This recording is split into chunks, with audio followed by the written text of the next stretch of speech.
Hi everyone, Gina Hoig with Balanced Body Solutions here, and today I want to talk about nerves and tight nerves specifically.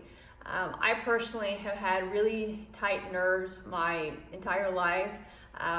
For many years I didn't really understand why it hurt so bad for me to try to do a hamstring stretch, and then of course when I got into physical therapy and learned a bit more, I realized it was actually a nerve stretch that I was feeling. So for those of you that might wonder if you have tight nerves, here's a real simple answer for you. If you try to stretch in like your hamstrings or your calves, and it's extremely intense to the point that you really almost don't want to do the stretch, it may be a nerve stretch that you're feeling.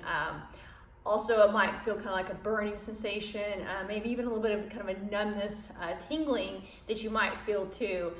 So if you feel that, it's a nerve. If it just feels like a tight muscle, it's not a nerve. So over the years, I've came into contact with a lot of patients and clients, and there's actually a decent amount of us out there that apparently have just naturally tight nerves. So I want to show you guys something that I've been working on that's been kind of helping me with my hamstrings and my calves, and it's really, it's made a pretty big difference. So I'm going to give you guys a little tutorial on this.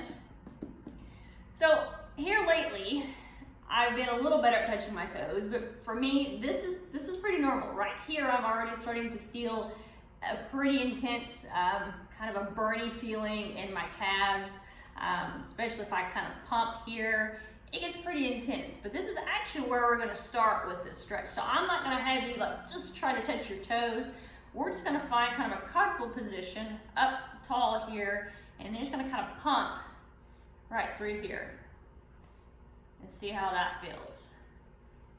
Hopefully, after you do a few of these, and there really isn't a perfect number or a perfect amount of time, just until you feel a little bit of relief, and then you can kind of just lean forward a little bit more.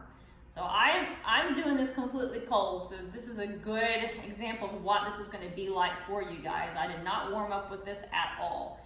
And as it starts to release a bit more, like I'm feeling a little more on my right side today, oftentimes it's my left, who knows why. I can keep shifting just a little bit further. Like right here, it's getting pretty intense. So I want to hang out here for just a moment. Another thing you can add to it that's going to make it a lot more intense would be to drop that head. And for me, when I do that, I feel it all down my back. It's almost like the entire nerve all the way up to my neck is really being stretched. So it's a little more uncomfortable. So if that's something that you don't tolerate, then you can definitely keep your head forward. But you can drop it, continue. So that's where I start with it until I feel like it's loosened up a little bit. So just show you guys, I could maybe push it, but already I'm probably about 4 inches further on my stretch than I was just a moment ago. Now, to add to that, I am going to have you guys do just like a little shortening. So you just kind of shorten your leg on either side, kind of back and forth. Just do that. This is where I really start to see a difference. I don't feel it as much when I do the pump, which is actually a more traditional nerve root stretch. When I start doing this one, for me personally, I start to feel a much bigger improvement in that feeling of the nerve not being so intense. So same with this, as I'm going, I'll just kind of see if I can go a little further. And as you guys can see, I'm quite a bit further again. And then the last one I'll add in is rotation through here. So I just kind of wiggle my hips and internal external rotation, feet in and out.